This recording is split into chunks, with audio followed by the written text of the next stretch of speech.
All right. Welcome, everybody, to Chalice and Chains. My name is Sam, and we are back with session 3 of the Dark Age of Man role-playing game, Saints and Sinners Chronicle. I think it's been about a month or so. So if anybody is following along, you should have had plenty of time to catch up on the sessions 1 and 2 and the one shot that we ran, that if it's not up online, it will be. I think it is.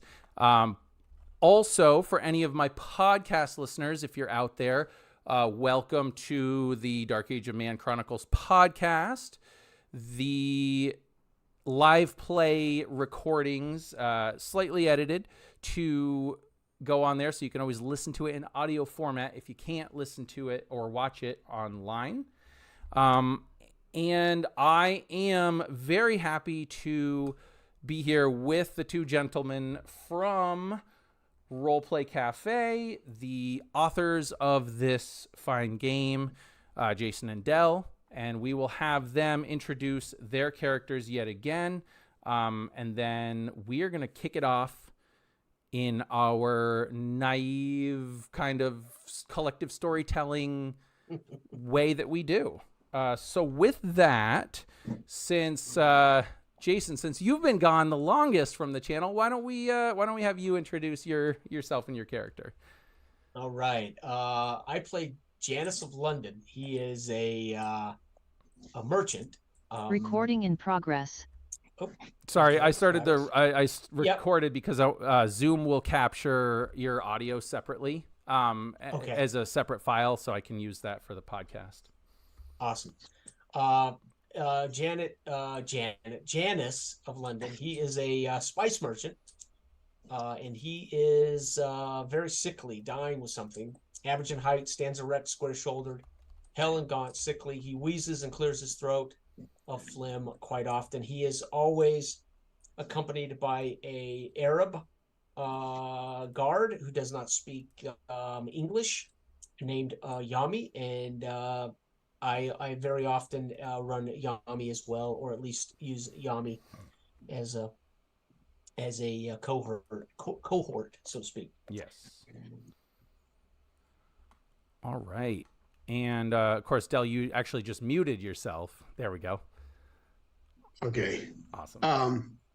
I am playing Brother Boethius, somewhat reluctant and at this point in time conflicted man of the cloth who's going on this journey to up north to Northish to find out what happened to Brother Aethelwald, or Brother Bishop Aethelwald. Mm-hmm. And he's requested from his lord and gained passage via Janus up north. Their relationship so far has been a little tense, as it were, but it looks like they've finally made it to Northich in spite of the difficulties, and that's where you'll find me. Awesome. Thank you.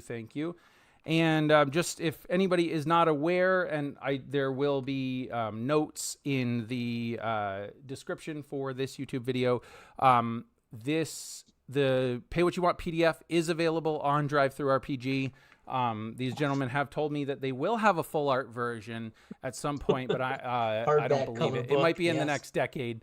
No, just kidding. It should be soon enough. But I highly recommend you pick it up. It is excellent, and if the type of sort of improvisational role playing that is bolstered by a really good set of rules to make that job a lot easier for you is your jam, then pick this up. Mm-hmm. So with that said, it has been about a week or two since, let's say about a week and a half since the events of session 2. You have managed to make your way north upriver, sometimes having to kind of navigate some shallows or go on land for a little bit, but you manage to make it near to Northwich City, probably about maybe a half a day's ride, or maybe about a day's walk to the main city in Northwich. But you have, as you've gotten further and further into Northwich, you have seen that this is not a country that seems to be at peace, or a kingdom that seems to be at peace. It is very, everybody seems stirred up. Now, fortunately, they seem, being a fairly strong kingdom, they have managed to weather the attacks of the Danes, the raids from the Danes all up and down, England and Ireland and beyond. Not to say that they haven't experienced them at all, but so far Northwich City is intact and in the hands of the king. It has not fallen to the Danes, and they don't seem, right now anyway, to occupy a large portion of that kingdom, which can't be said for Ireland and even parts of, what is it called in this one? Eastumberland, I believe. Yeah. Yep. So Northumberland. Well, either way, where the kingdom in which Dredgewater is located and all that, I would consider it probably like Mercia, Wessex, if we were using the more historical Right. names. But you have, as you're kind of traveling along the road now with, Janus, you and Brother Boethus, you know where you're going. You have said goodbye to your companions who brought you here by boat because they need to sort of divert for trade and whatever. And you're making your way along what would be considered the trade road to Northwich City, which I'm kind of conceptualizing as York. If we were in the real historical context. And you have been, you can see a group of cavalrymen coming towards you down the road wearing the Northwich colors. These are clearly soldiers. And as they get close to you, they are motioning to you to stop and that they wish to speak with you. And so to set the scene, it is about, it's probably mid-morning at this point. It is a nice sunny day. Your late spring, starting to hint at summer. So you know that the raids are going to start back up soon, but the beauty of the land and the warm sunshine on your skin has had a bit of a restorative effect on you, as much as it can, right? Getting out of that terrible rain and everything, it is a nice thing. And so that sort of nice reverie or whatever is spoiled a little bit by these Northwich men coming to speak with you. But you do see this, and you know that you'll have maybe a minute or two before they get there. What would you guys like to do? I will command Yami in his native tongue, Arabic, to stand down, pull your cape and robes around your blades, and be low key. Basically, tell him to stand down, be low key. Okay. And I will whisper to Boethus, what is it? What do you know of the North, Boethus? Are they welcoming? You're muted. Okay, if the girl's receptive, I'm trying to gather her up underneath my wing, as it were. You will probably readily notice, as we've been through the rain and this is plenty of sunlight, that the gray cast in my hair seems to be less so, and it's more black, as it were. But nevertheless, I'm trying to grab her under my protection and trying to push her behind me a little bit. Mm-hmm. The Northwich men should be our friends. And then I'll start to take my hand up and send a return gesture. They are where we intend to go, after all. Brother Aethelwald is there. Maybe they have news of him. And then I'll raise my hand up again and do a big arcing wave. Yeah. Okay. Praise be. Well met. I'll yell out. Yeah. And I'll take a step forward. Okay, sure. Yep. And so you take a step forward, and you greet them, and you see that one of the men riding probably in the vanguard of this troop, he seems to be the one in command, and so his soldiers. There's probably about a dozen of them, and so what happens is they were riding in a bit of like a V formation, like a spear point. They break off and they kind of circle, encircle you while the leader or the commander sort of stops. He remains on his horse at first, but then seeing you in your priestly robes and seeing Janus not being a warrior, and knowing his strength, he feels comfortable to dismount. He definitely keeps his eyes on Yami, but he's very concerned when he sees this young girl. She looks very agitated, as she has been, right? And so he will say, he will step down, and he will say, "Well, strangers, well met. What brings you to our kingdom? What is your destination, and where did you come from?" No introduction at all. He just gets right to business. Yeah. We come bringing word from the Lord of Dredgewater, and in search of Bishop Aethelwald. Have you seen him? And now, kind of look in with my eye for any kind of reaction on his face. Make a luck roll for me, if you will, Del. Okay. All right, at 7. Okay. When you say looking for Bishop Aethelwald, there's recognition on his face. So it's clear that he knows, or he's heard that name, but he does not betray anything else on his face beyond that. Okay. You have, I'll say. So you have. And I'll get a little bit excited and take another step forward. At that point, he holds up his is. hand, motions you, stop, do not approach. Okay, I'll pull short. Mm-hmm. But pray, sir, please tell me where he is. Lead us to him. We'll speak with your Lord too. We have word from our Lord in Dredgewater. Dredgewater. Oh yes, Dredgewater. That's that backwater kingdom to the south, is it not? Oh, you have a lord there? He's married to the king's daughter. And he's like, oh, wait, the king. Oh, you mean the second daughter, right? Oh, Lord yes. Washburn is indeed your king's daughter.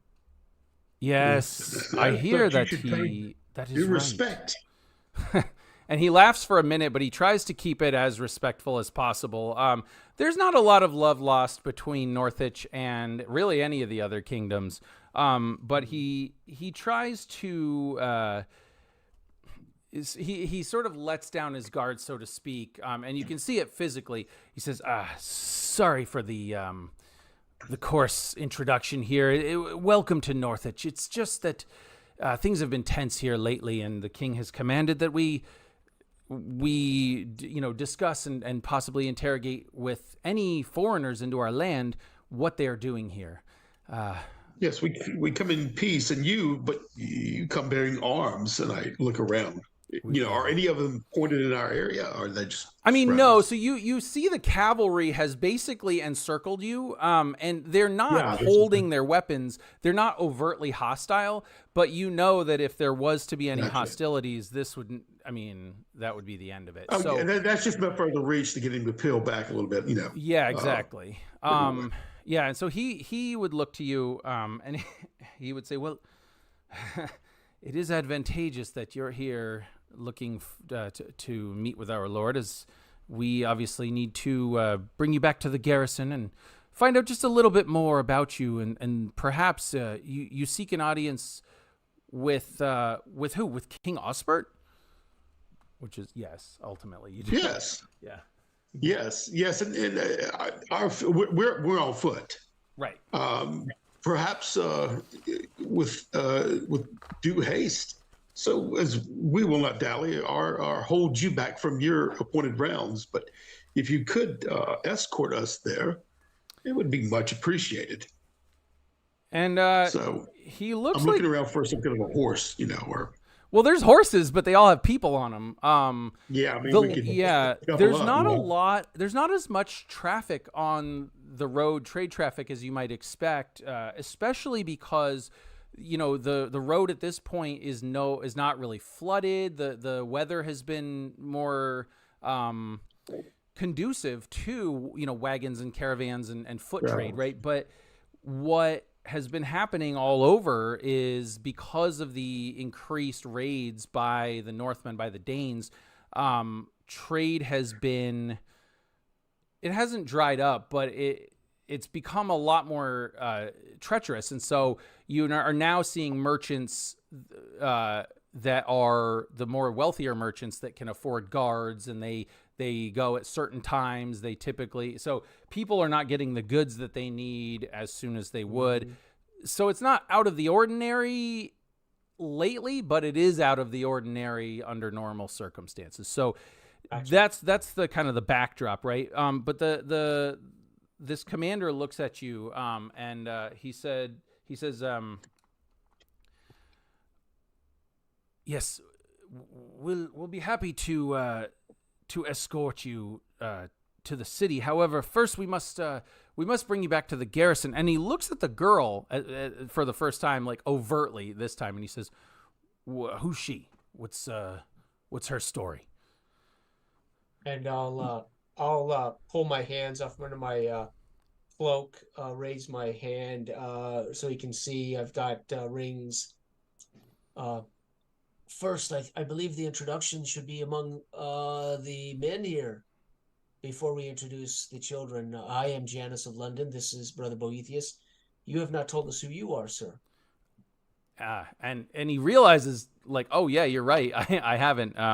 And he says, sorry, it is Commander Aethelwulf of the King's Guard. Aethelwulf, yeah. They're all basically Aethelwulf, Aethelstan, Aethelfled, Aethel, whatever, Everybody has a name that starts with AE in this setting. Right. Yep. It is actually good to see the Northwich soldiers along the main roads. Mm-hmm. As we know that as spring dawns upon our small island here, the raids become more frequent and more dangerous. I will let Brother Boethus answer questions about the girl. This man with me is Yami. He is my bodyguard, as I am a spice merchant, looking not only to find Brother Aethelwold, but always glad to establish the opportunity to share my wares and to network the spices from London. Yeah, and he looks, and I assume you don't have like a cart or a wagon with you, is that? No, Yami would carry in his pack, or Yami would carry on him enough spices that, sure. I mean, spices are worth their weight in gold. Mm-hmm. So ounces of salt, turmeric. For sure. Whatever, right. So enough that we can parlay, or enough that we could even provide samples of what it is our company, or what it is we can provide in a business transaction Mm-hmm. in a greater. Very good, very good. Well, I'm sure that that your goods will be well received in the city. So yes, and I guess he looks to you, brother, father. How should I refer to you? No disrespect. Brother is fine. Very good. Boethius, if you must. What do we dally about? And I'll look around. His business can be taken in the town. I have to speak with the Lord. And this girl is she's just a waif we picked up on the road. You yourself say that the pagans are the Northmen run rampant and harry people from here to there and yonder. And she is one that the Lord has deemed, of value that we have rescued. Well, perhaps take her to a orphanage in your fine city. But let's not waste any time here on the road. So he looks a bit troubled when you say orphanage, but you get the impression, you're a man of the cloth. You are clearly he takes you at your word, and he says, "Yes, fine, very well. If you'll accompany us back," and he kind of like motions to his soldiers to go. He says, "We cannot go to, I cannot escort you into the city as of right now. We do have to send word ahead so that they will expect us. But we will put you up at the garrison. We do have accommodations, and certainly if you would like to stay there rather than, well, there is a local parish nearby. You could, I suppose, stay there, but we would be happy to host you until word is given that it is allowed for you to enter the city." This seems unusual to be stopping merchants and travelers along the road to the city. Yeah. I think an explanation is in hand as to why you are so. And how can the army afford to stop every traveler and keep them from the city? Yeah, and he looks at you and he says, "Yes, that is quite difficult, and in fact, we cannot. We mainly patrol the main trade road here. If I'm honest, we're really more looking for bandits, cut purses, or any Dane scouting parties that may be about. But it is our. I see now the confusion. Yeah. You believe that this man, and I point to Brother Boethus, and the child and myself, a sickly merchant, are bandits or spies for the sea peoples. And he says, now. you must have greater wisdom about you than this.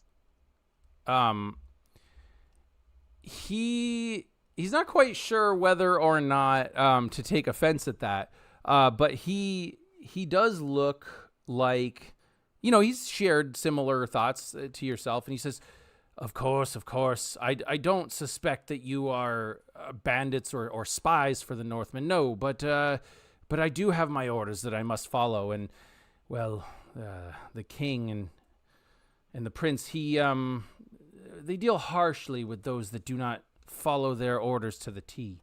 So don't harass the man. He's willing to do the Christian thing and escort us to the city post haste. And I'll double down on that word. Mm-hmm. So just let things. I meant no offense, Commander. From London and having traveled for many a month up through this fine country of ours, through many of the countries and the kingdoms and the parishes along the way, to find the North in such a way is just is a bit unnerving. That is all I meant. Yeah, the perils that we've endured up until now, and to be relieved of those to a certain extent, and I look around at the guard, are welcome indeed. And I'll brush off my, and rinse out a little bit of my robe that's still drying, whatever like that. And shall we, my dear? And I reach around to see if the girl's right behind me to lead her forward. Yeah, she doesn't immediately shrink back in terror whenever you reach out to her, but she still flinches a little bit. But being that it has been a long enough time that you haven't hurt her or done anything to her, she will, she kind of accepts what you're trying to do, and she'll move along.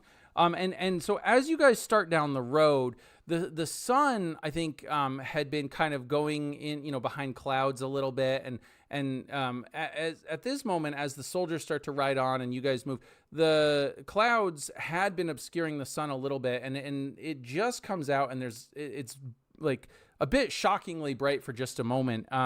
And you will notice kind of off to the side of the road, there's like this small like rock outcropping, so to speak, big enough that there's a few boulders that someone might be able to stand up on top. And in fact, there is a man standing up on top of this boulder. And this guy looks like, he's like 2 steps from death. Like he looks terrible. But he's wearing, just these tattered and seemingly bloody, just like plain robes. His like hair is all matted, and he seems to have scars like on his face. But he is standing there just looking at you. And he kind of, he puts his hands up as if to, and then he puts them into prayer, and you get just enough of a glimpse, to see he's got, actually where his wrists are, he's got holes in his wrists. Looks like whether, I don't know if a stake or a nail was driven through them or whatever. But Boethus would immediately recognize this as who he knows to be Bishop Aethelwald, or at least that's what it looks like to him, but somebody who's been tortured and whatever. Right. And Janus may or may not kind of put it together with the visions that he's seen. Because the visions that you've seen of this holy figure were, in full kind of splendor and regalia. Yeah. Right. I hold up my trembling finger pointing in that direction. Yeah. And if nobody else has seen them, and I'll say, "Why do you torment me?" And I start to fall down on my knee. And tell me. And I start screaming out toward the direction. And so as you do that, so the girl at this, she's started kind of scrambling backwards. She's a little bit freaked out. And the horsemen stop, right? Because you're now like on your knees screaming. They're like, what's going on? Right. They're looking around for a sign of danger. And the horsemen kind of get in between your view, between you and the rocks, and they're like kind of circling. And after they leave, the man that was on the rock is gone. I would be saying, like, can you not see him? Yeah. Aethelwald, he is yonder in the manifestation of our Lord. And then, but right now, tears are just coming out, and I'm wiping and whatever like that when I look up, and that's when he's gone. And I'm trying to peer through the horses as they're passing. Yeah. I'll go over to Boethus and put an arm around his shoulder, trying to help him to his feet. I'll whisper to him, "It is but a trick of the light. Brother Boethus, you are tired, but a trick of the light. It is what you want to see. It's not what is indeed there." It takes me a minute. The trembling aside for a little bit, and I'm actually kind of preemptively sobbing, and I'll catch it in a big gulp in my throat, and that lump in my throat, and kind of look up through eyes and blurred and look. And then all of a sudden, I'm consciously aware of everybody around me, and I kind of gather myself as I stand back up. And I'm not pulling away from your touch as you're saying this.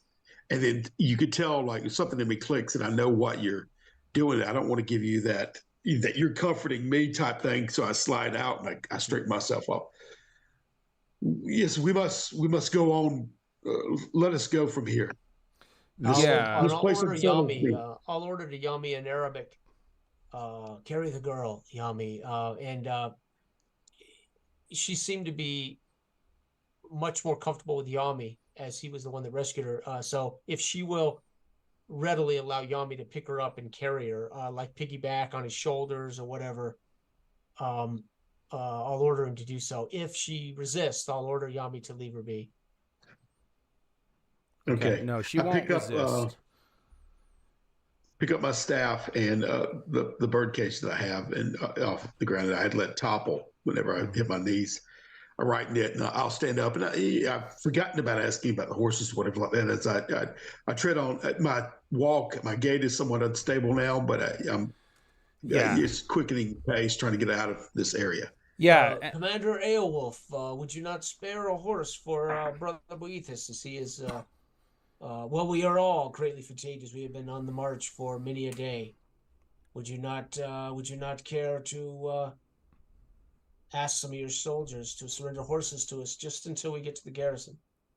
And he looks back, and his cordial attitude is gone at this sudden outburst from Boethus that kind of put his men on high alert and kind of scared everybody, right?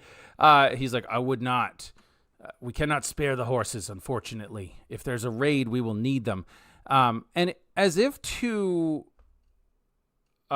punctuate those words, you actually hear in the distance, and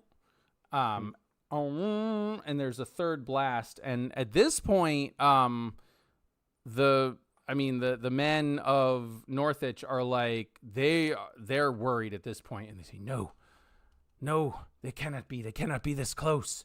And so they look to you guys at this point, and they say, quick, find a place to hide.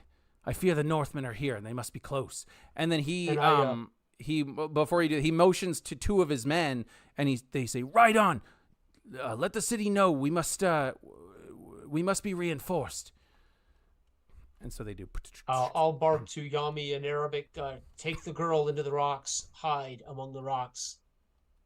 These rocks that you had described to us. And I will look about to see, how Commander Aelwolf goes about ordering his what's the remainder, the rest of his orders for his troops, as I will then say in English to Boethus, we should hide in the rocks from Boethus. And you're muted. You're muted. Still muted. I turn around and look at the rocks where the vision had occurred, and when you say that, I pull away from you, and then my eyes, it's like I hear the sound now, and I'm paying attention to it where it was off for a little bit and looking at the rocks per your suggestion. And I get wide-eyed and start backing up and pulling away from you, and I'm looking around any other place I can go to. Boethus, you must find refuge, or you must lose the religious clothing and iconography. These Northmen will make good sport of you.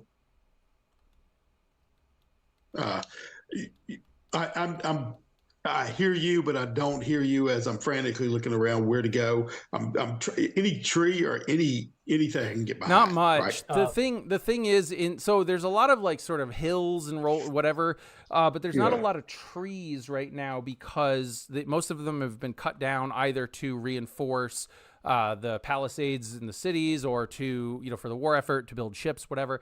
But there are these like sporadic like rock outcroppings.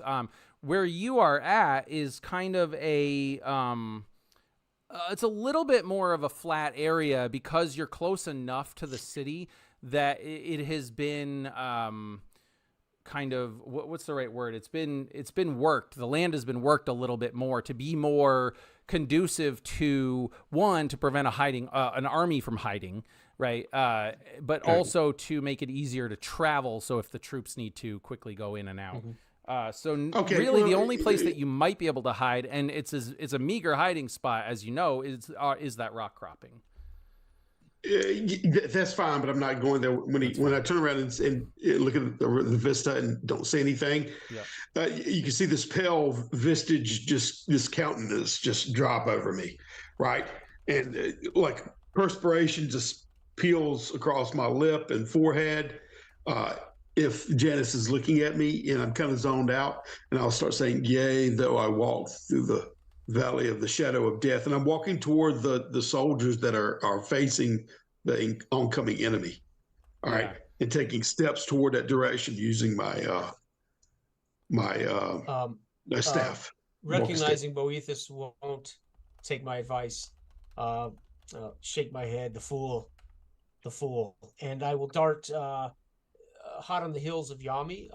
However, I will take an area in the rocks, trying to separate myself from Yami and the girl, closer to the road, closer to where we might witness what goes down. And again, in Arabic, reminding Yami, whatever happens, take the girl, stay hidden. If you must, you take the girl and you get out of here. And that is an order. So, and I'll hide among the rocks, kind of within 15 or 20 feet of Yami, so we're not close enough that, right? Sure. Yeah. Okay. And so, as the soldiers, they're not necessarily like they're not staying still, and they're certainly not here to guard you, right? They are kind of going forward. I mean, the commander kind of described their role as looking for the enemy, but not necessarily fully prepared to fight them. So they are heading off in the direction in which they thought they heard the horn blast come from, and as they're doing so, they do hear that again. It is closer this time, so it's clear that it is coming south. From a northerly direction, but not quite that close to the city, because the city, if the city was sort of in the northeastern part of the country, this would be coming more from the northwestern part, perhaps. Gotcha. Yeah. So they're gone. They've ridden away. Well, they're still within sight. You can see them. It's hard to gauge how far away this horn blast might be coming, but it's safe to assume that they believe that this is a raiding party, a Northman raiding party, and that they are going to try to discover whether that is in fact the case. Right. Yeah. My feet are shuffling through on the trail, as it were, and I'll get to where I see them kind of go off, and I'll stop and just stare there, standing with my staff, awaiting what is to come. But I'll be transfixed in that location for a little bit. Okay. So that's what you're saying, James. Yeah. Okay. I'll be reciting different prayers and whatnot about vanquishing the pagan incursion. Sure. And I'll wait a while to see, and I'll wait maybe 5 minutes to see what transpires in our immediate area. Yeah. If nothing does, that's when I will pop my head out and whistle and try to coax Boethus over to the rocks. Okay. Yeah. So nothing immediately happens within that 5 minute span. The soldiers do manage to ride out of sight, and because the ground, the terrain here is a bit hilly, sometimes they'll come back up into sight or whatever, but for the most part, you can't see them anymore. Okay. I'll just say, go with them, Lord, finally, as I turn on my hill 180, and I'll just start walking steadily as Janice calls out to me, and not paying any heed as I'm walking in the direction toward Northich. Mm-hmm. We have to tell the Lord. And then, I'm going into recitations and of different prayers and whatnot. Sure. So that's what you always spilling out of my mouth as I'm walking toward, but I'm walking with purpose. So you're walking north up the road towards the city. Yes. Yeah. Okay. Yeah. Sure. Continuing on. And I will begin to ascend to the top of this rock formation. Okay. I want to get to the very top of it. Yeah. So I can see in 360 around the whole area. See what I can see. So as he wanders up the old road. Because you are a bit frail and or not frail, but you're sickly. This might not be as easily done as it would otherwise. So can you make a body roll for me? Sure. -1 for my body. Yep. Critical fail. So 0, taking my -1. Yep. So critical failure. Okay. Um, so I think then what's going to happen here is you attempt to scramble up the rock, right, to try to get the the better vantage point. But there is something slippery on the rock, and you don't quite notice what it is, but as you go to kind of get a firm foothold, your foot slips, you fall, and you bonk your head on the rock itself. Okay. So I'm gonna have you take one wound Okay. for that. So now and I'm already at fatigued, so this is going to push me to. I can never Battered. was remember it our battered? wound, I think. yeah, Battered, battered. Yeah. So and now so I'm at battered. Okay. yeah, and so this because and it causes you to lose consciousness, but as you are sort of in the process of blacking out, you see again the countenance, the vision of that priest, that saint, whatever, but again more like what you saw before, the holy in his full glory, and he basically says to you, Janus of London, trust in the Lord, and all of your woes will be taken care of. Fear not. It is not your time to meet your maker just yet. And then you black out. Gotcha. Now, Brother Boethus, I think you would feel as much as you would hear something happen behind you, because as Janus starts to fall, I would imagine that Yami would react. As Janus starts to fall, Yami would react. He might yell out in Arabic, like, are you okay? Mm-hmm. Which you wouldn't necessarily understand, but you're also feeling a very strong sense like these people need you. As a member of the clergy, right? However, I would like for you to make deliver the last spirit rites roll over for my me. body. Yeah. All right. And let me know what you get. 5. Okay, so you have clear orders from your patron, not God or whatever, but the person who you had been sort of working with, or trying to further their cause, that you shouldn't really help that much in the pursuit of bringing Brother or Bishop Aethelwald back. It's been made clear that if he does not come back, there might be some rewards in it for you. And so I want you to tell me, with everything that you've seen so far, what you've experienced, and knowing this missive anyway that you would have received early or on, how is your faith and your spiritual nature affecting your decision making, and what are you going to do with that in mind?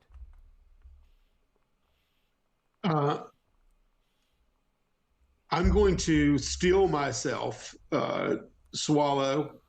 There's certain tenets of the faith that I have to almost, for the needs of the many, outweigh the needs of the few. Mm-hmm. So that's what I do. I swallow. There's a momentary hesitation when I hear the cry come out. Yeah. But only moment, and this very fleeting. I'll set a grim, look upon my face and keep walking determinedly toward Northich. I'm just still a minimum on a mission. As far as the intent, I know what to do, but the spirit role, it just more so readily sets my resolve to do so. Okay. So that in effect, the bit of confusion or conflict that I was having has seen myself go to one side rather than be on the fence. Okay. So it's more of a necessary now. Yeah. Okay. Cool. Yeah. That's interesting. I'll talk about that afterwards because Yeah. that was I like the way you did that. Okay. So let's see. You're continuing on. And we will come back to Janus in a minute. But as you continue on, Brother Boethus, you start to hear before you see the signs of, or the sounds of maybe fighting, maybe conflict, whatever. And as you continue on, you actually can see off in the distance a little bit. It looks like the Northwich cavalry have become entangled or engaged a little bit with a raiding party of Danes. But I don't know how much experience you have with war, but if you wanted to make like a mind roll, or even perhaps a spirit roll, if you wish to ask, God for guidance, you could try to ascertain kind of how everything is going, and what is it likely that the Northwich men will be overcome or not. So I'm just going to assess the situation. Yeah. So you can use mind or by spirit mind. depending on how you wish to do that. 3, it seems. Okay. So it's you're a man of God, you're a man of the cloth, not a man of the sword. And so battles, it's a melee. You can't tell what's going on. But what ends up happening is ultimately these raiders, they were not ready. It seems like they were not ready for armed cavalry. They did not expect to meet armed cavalry. So they formed a shield wall. The cavalry kind of tried to poke at that. They lost a couple of men. They left, and the raiding party seems to turn and go back to wherever they were going. So it appears as though, at least for the moment, you won't necessarily encounter these hostile Danes if you were to continue on. Yeah, that's just affirmation that the Lord's clearing the way for me, right? So I keep stepping on toward that, as in parting parting away for me. Sure. So Janus, I am interested. Well, 2 things. One, would Yami try to sort of heal your wounds and kind of help you a little bit? Like, does he have that knowledge? I would make a mind check to see if Yami even thinks I'm dead. Okay. Yeah, and go if ahead. he thinks I'm dead, he would take the girl and run. I'm thinking. Okay. Oh God. Okay. Right. Yeah. Because from what he saw, and I'm out. Yeah. And I'm already sickly. He might actually think. His mind is a 0. So I would make a mind check. I don't know what the difficulty. That's up to you. But to see if he can perceive. 3 is my roll. Oh wow. You got to get a different dice, man. Well, I rolled 2 crits last game. Well, that's true. You did. Well, okay. So you tell me how Yami would react. 12s or Yami. Yeah, how Yami would react to that. Yami peers out. He's got the girl, kind of cloaked under him. Perhaps he would see the smeared blood on the stone. See the skirm? No, I'm not no. I mean, I'm completely motionless. Yeah, he would not see or hear the skirmish. No. Okay, but he's heard the horns, of course. Yes. I've told him to hide, and when he sees me go down, because I would be his,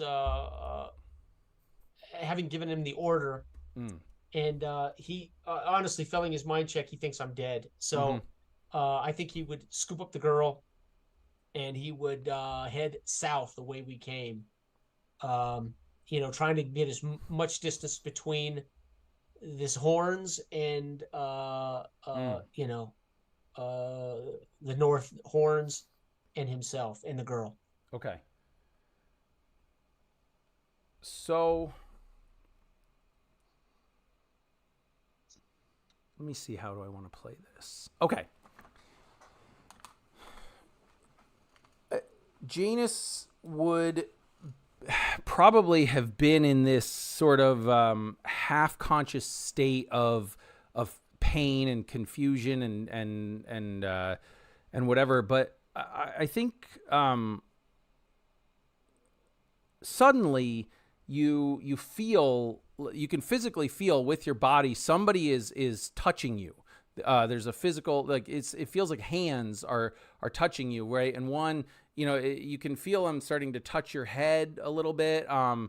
Not like, it doesn't even seem like they are looking to take something from you, but just trying to figure something out. You can regain consciousness at this point, if you would like to, but I will leave it up to you whether you do or not. Yeah, that's I'm battered. Was knocked unconscious. Yeah, I might wait just enough to try to identify a face and see what's going on. I'm not certain I would stay Sure. conscious. Okay. Right. Yep. Unless I feel like I'm being robbed or molested, I might. But at this point, Boeth has told me to trust in the Lord, and I drifted off, following the light, thinking maybe this is better than the suffering I've had. Yeah. So I'm not certain I would resist. Sure. Even being robbed or. Okay. Yeah. I might drift happily back to sleep, waiting for. Yeah. Brother Aethelwold, Bishop Aethelwold, to lead me to the Lord, right? Right. Yep. Although Brother, you do remember that the vision said, I believe he said to you, "This is not yet your time." Correct. Yeah. So I'm trusting Bishop Aethelwold. Okay. And yeah. Okay. So then in that case, your eyes open enough that, after kind of the film sort of, dissipates from your eyes, you're kind of squinting a little bit. It's hard to see at first because it's bright, right? Because you're on your back, so you're looking up in the sun, right? But then the sun is kind of obscured as the figure who was over you kind of blocks it, and as your eyes focus in on the face, it's the face of that man that you saw on the rock, and he at this point he's kind of like cradling your head, and he says, your faith and your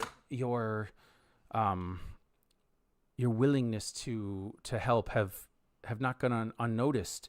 Continue to believe and have faith in your Lord and spread his good word, and you will find prosperity. And you can feel yourself starting to, the pain starts to recede a little bit, and your mind starts to become a little more clear. So you'll go back up one wound level. So you're back up to just, yeah. So, fatigued. Yes, to fatigued. And this man is still there. You can perceive whatever happened, but all you know is that you feel better through his touch and his words. Okay. So I will whisper to him, Bishop Aethelwold, in a somewhat of a question. Like I'm not certain this is Bishop Aethelwold, but almost a question. It is Brother Boethus that wanders north into grave danger, and I'll try to sit up. Checking about my head wound, etc. Sure. Yeah, and you're you can feel where like the head wound would have been. There had been a lump; it's gone. You just feel sort of the lingering this sort of fatigue, right? That your body probably had to work a little bit to kind of heal itself. So you feel fatigued, but you feel physically fine.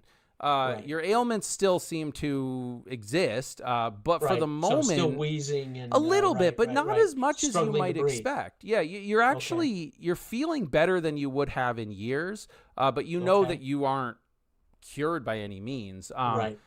Okay. But yeah, the man helps you, kind of props you up against the rock, helps you in your efforts to sit, and he says, yes, unfortunately, he has chosen to believe in false prophets and has not yet come to understand the true meaning of God's plan for him. But fear not, he will. And in the meantime, he pulls out this like piece of bread and he breaks it in half and he hands a piece to you.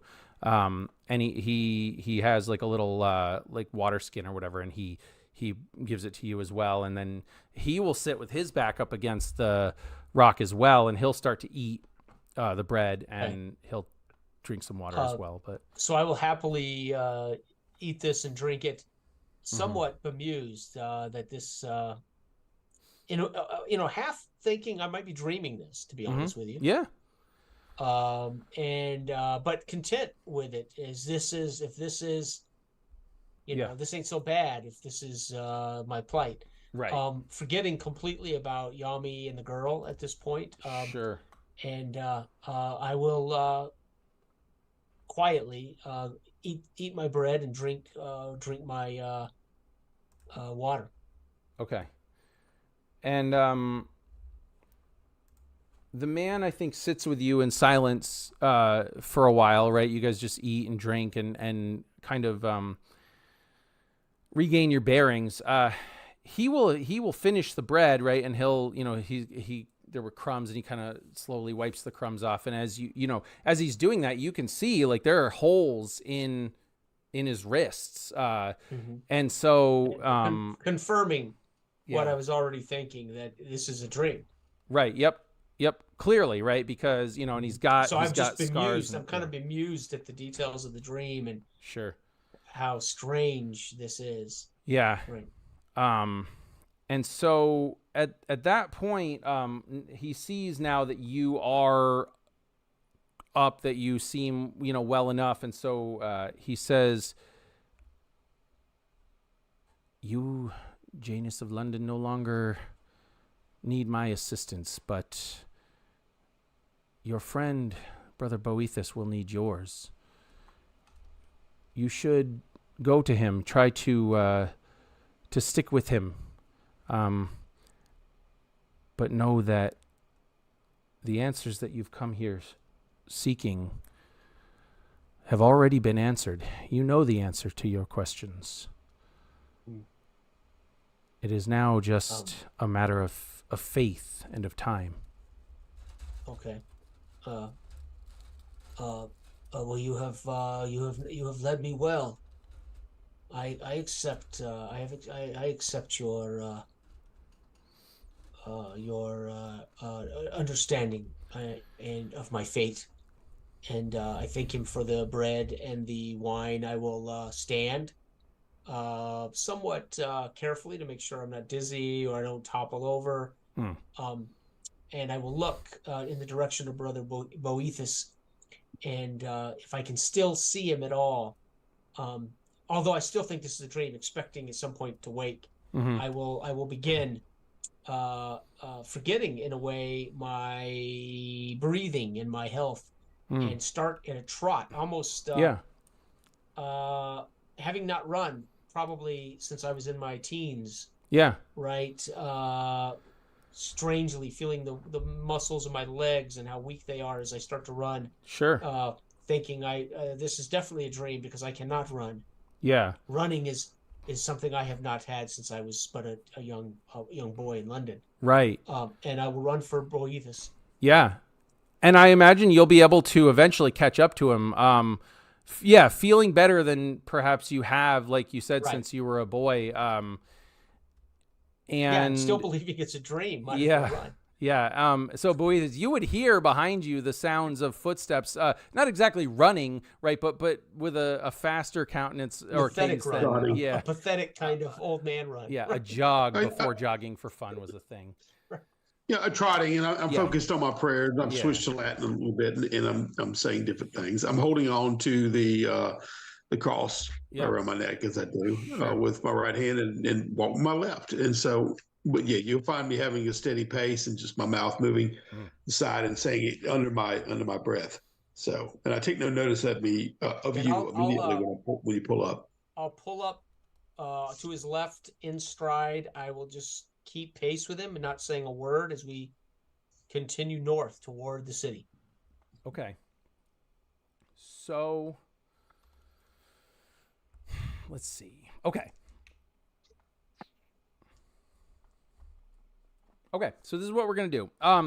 So you guys manage to travel. You have to travel basically a little bit past sunset. You were far enough out, and with the delay and everything, it takes a minute.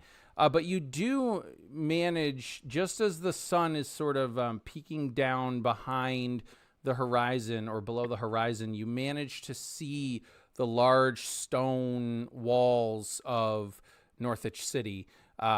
You see the sort of sprawl of almost like the slums outside of it, where the poorer folk would live. Sure. You see some fires, some campfires, maybe some hearth fires lit, but it'll probably be another hour or so before on foot before you would be to the city gates. Okay. Yeah, so if you wish to just continue on, you certainly can, or if you wish to do something in the meantime, by all means, but let me know. Yeah, I would have just walked silently beside Brother Boethus as he mumbles prayers the whole time. At Now, some if point, you if he ceased his praying, Yeah. right, then I might speak to him, but only if he stops his praying. Okay. Yeah, you will hear me switch from Latin to English in like switching gears and affirmations that Falcone, everything you said Yeah. has come to pass. You are right, and then I'll say intermixed prayer like that and say like that, but it's definitely like I'm in my own little world like that. Mm. As we come and the city comes into view, the sprawl laid out. Look at the filth, decay, and then I kind of slow my pace around and stop, taking the whole vista, and that's when I notice you there. Mm-hmm. And I stop, and then my eyes are dilated almost, and they go in and look at you, and I look around and say, "Where is your man and the girl?" And at that, I will tell them, well, they could not join us, Brother Boethus. Your prayers have got us this far. And these people, are they not closer to God because of their Well, poorness? Are they not closer to you and to God than myself or those behind those stone walls? if God sees fit, that we'll be closer in one way or the other. And then I blink and kind of look off. If you're coming with, keep pace, and then I'll take off, walking toward the. I'll Let's go see grab the your Lord. arm and turn you around to face me. Are you still Okay. on a mission to find Bishop Athelwald, brother? Bishop Ethelwald, and I'll say, to warn the Lord, and then I'll stop and gather my sisters for.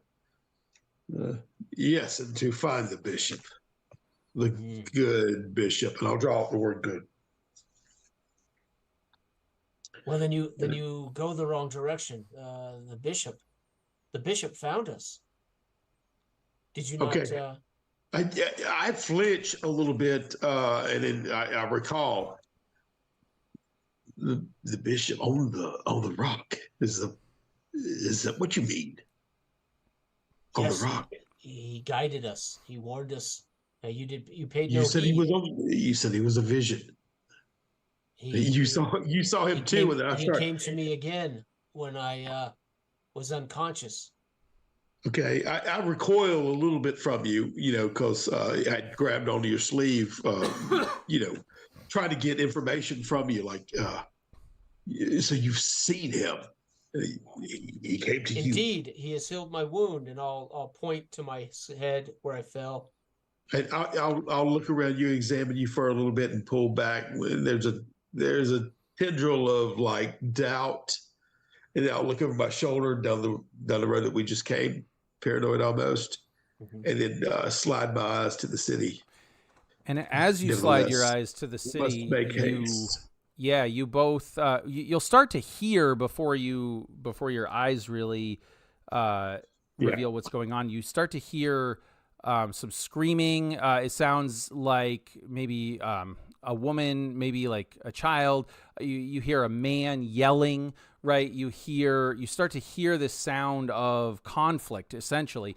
And as you kind of get a little bit closer, you see that there is this, it looks like a family as far as you could tell. And there are two soldiers with spears, kind of pointed at these guys. And this family is yelling, "No, please, don't do it. We will not enter the city, but please do not."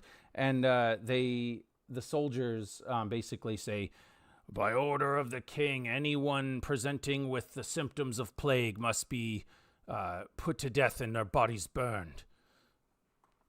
And then they were like, "Do not resist." And then there's other people around that are kind of like, "No, please show us mercy. Don't do it."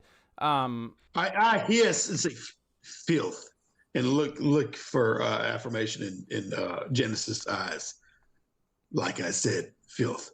But I walk with the Lord, and I'll grab the cross. It shall not touch me. We shall enter this city and speak with the Lord. And then I'll bark behind Brother Boethus. "Filth, these are your people. They need you. How do you disregard them as filth when they need you?" As I start to yell louder. Filth. Filth begots filth. Then so I let Boethus go, wandering off toward the city. Yeah. And I'll turn toward this family. Well, so before you get there, there are other soldiers nearby, and what you thought were campfires at first from up above are actually like pyres with burning bodies on them. Presumably these soldiers carrying out the orders of to destroy the people with plague, and so the soldiers will say, "Oh, turn back, sir, turn back. There is plague here. You do not wish to enter the city through this way." You'll hear me over my shoulder. "There's no money in it for you, Janice." And then I'll kind of laugh maniacally a bit as I keep walking. Well, and the soldiers, before you do that, the soldiers will not accost you, Brother Boethus, but you notice that the people, they start to try to approach you, right? Brother, help us, please, help. I'll say back and hiss at them back. Yeah. Okay. Like that, and I'll hold the cross a little bit as I turn around and make sure that I'm watching my 6 too as I'm back into the door, and I'll gesture toward the guards to let me enter. Keep the filth back, and then I'll keep walking. Okay, and so we'll go back to Janus at this point. Yeah, if the guards are barking at me to stay back, I will indeed, as I don't want neither the plague nor the ire of the guards. As I look in horror on the burning heaps of bodies.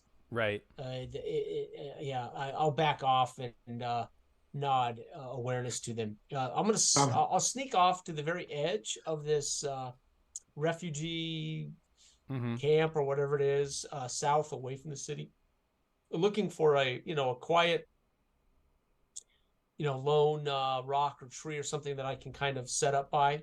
Okay. And await until much of this cleansing is done. There's not much I can do about it, so I'll sit and wait, watching, and half hoping the Viking raiders show up. Yeah. Half hoping. So are you within viewing distance? So you'd still be able to see this sort of the plague town, so to speak. I'm still watching them wrangle up sick and the dead and burning them. The fumes and stuff like that from the body, the pyre or whatever. I cover up with some of my garment around to keep it from getting to me. And it's a little bit wet anyway, so I would assuming that. I'll beeline it to the main entrance, And certainly at this point, I believe Boethus is either insane or corrupt, utterly corrupt. Yep. Yeah. And so within this scene, the guards, Boethus, they'll refuse to open the gate. We cannot open the gate right now. If we try, these people will try to storm in. And right now we've had to take guards off of the wall to go to reinforce, against a Viking raiding party. You'll have to wait until morning, or until the soldiers return. I'm spinning around with a sharp eye at him, and the Lord has cursed these foul beings. Do you wish to be cursed as well? Let a man of God in the door. I have to speak with your. I have did no sin to gather what these poor creatures have, but neither have you yet. And look at them intently. Mm-hmm. Open the gate. And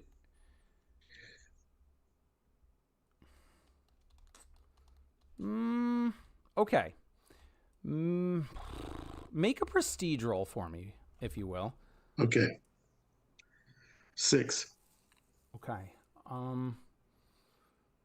Okay, so for a moment, the guard looks like not so much that you persuaded him, but he's trying to decide whether or not he should accost this man of God or not, because clearly you're not from the town, so you're not one of their priests.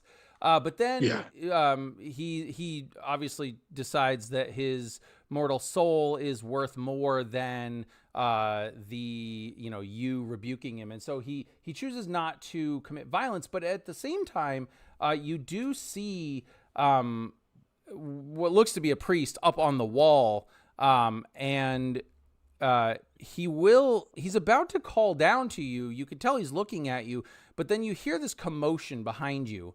And Janus, you would see this as well. It seems like all of a sudden the crowd, they had kind of gathered around and near this family who looks like they were about to be put to death. And they had been saying, no, please. Right. Well, so all of a sudden out of this throng, appears this figure, right? And this figure starts walking forward, and he holds his hand up to the guard to basically put it in front of the spear tip. And Boethus, you would hear this. Janus, you wouldn't be able to hear it. You could kind of vaguely see this, but Boethus, you would hear this voice saying, "There is no need to put these men to death. If God has cursed them, then they will die on their own. But if he has not, he will have sent his agents, his angels, to help heal these men of their afflictions, these people of their afflictions." And as this is happening, right, these people start to like they're touching his legs and his robes and whatever. And some of them are crying out like, "It is a miracle. Oh, I cannot believe this." Right. And they're like, "It is gone." And so for all intents and purposes, these were lepers, right? For the most part, this was leprosy or some other horrible malady that would show up on the skins and whatever. So, and you can start to see that some of these people do in fact look now normal. They stand up, they start, praise you, the Lord, he walks among us. And the soldiers are so caught off guard at this point that they like drop their spears. They don't know what to do. But the crowd is starting to heal me, and they believe this is Jesus. Essentially, they're like, Lord Jesus, God, he walks among us again. Please, it is our faith that has healed us. Blah blah blah. Right? But you are witnessing what appears to be an actual healing of these people by this lone figure. Now you can't make out the features because it is dark. And while there are fires, he seems to have a hood on. Tall enough man, but as the people are starting to crowd in on him, he will reach down, not as if to push them away, but to almost to embrace or caress them, right? And his hands are kind of down, rubbing the head of someone, or if they are able to walk up to him, he might clasp their hand or whatever, and you'll see like these hands covered in boils and rotting necrosis and whatever, right? And they come away seemingly healed. And so go ahead. I'm taken aback a little bit about this, but I'll turn and collecting my thoughts, say, see what a man of God can do if he deems those that are worth a second chance. That maybe they can lend toward the kingdom of God, but I tell you that if you do not do what a man of God wishes, that you too will fall into their state and need a second redemption. And I'm babbling a little bit, and I said, so please hasten to open the door before this, and I readdress the rest of the crowd that's still sickened. It becomes your fate as well. They've thrown you out here to wallow with these dogs, and I'll catch myself and do a side glance toward what's happening over the corner. So yeah, it's at that moment, before the guards are even really able to react or whatever, this young woman, again, sort of, she looks like she's fairly healthy. You can't see any signs of pox or plague or whatever on her, but she falls to the ground suddenly, and she starts to writhe, and she starts speaking in Latin.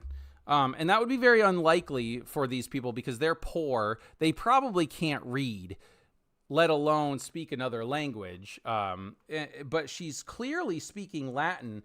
And the words she's speaking are, beware of false prophets who come to you in sheep's clothing, but inwardly are ravenous wolves, right? And she's repeating this over and over again. And of course you would recognize the words of St. Matthew and his gospel. But I'm pivoting around the individual. There was a couple of them right there, guards that were close to one another. She is possessed, and I'll pivot around him with the cross I've got hanging on me. I'm gonna I'll pull it out of its scabbard. Okay, and I'm going to prick him through the thing before you fall as the rest, and I'll poke him with that. Okay, so it's a poison tip on the end of the blade. Oh my God. Okay, it was in the cross, it pulls out. Okay. And I do it, and I'll stand back. Behold, one who does not obey the word of the Lord. And I'll make a big, bold gesture toward the guard. Make a now spirit roll. I can see all this. I just can't hear anything. Well, so you could hear clear as day someone speaking in Latin. Would you be able to speak Latin? Yeah. Well, okay. That's how I understood what the girl was saying. Yeah. Right? Yep. So you would have heard and understood, as if someone was close to you, the words from the Gospel of St. Matthew. Right. But you can't really make out any other particular speech or whatever. I could hear only what she was saying. But you can also see, it's almost like a hive, like seething at this point. And you can see this figure, right? It's like, so it's crazy. But you clearly heard her words. You probably can't hear Boethus very well. I'm saying devil all around me. Sure. Look what you've become, and just ranting from that. But make a spirit roll for me, if you will.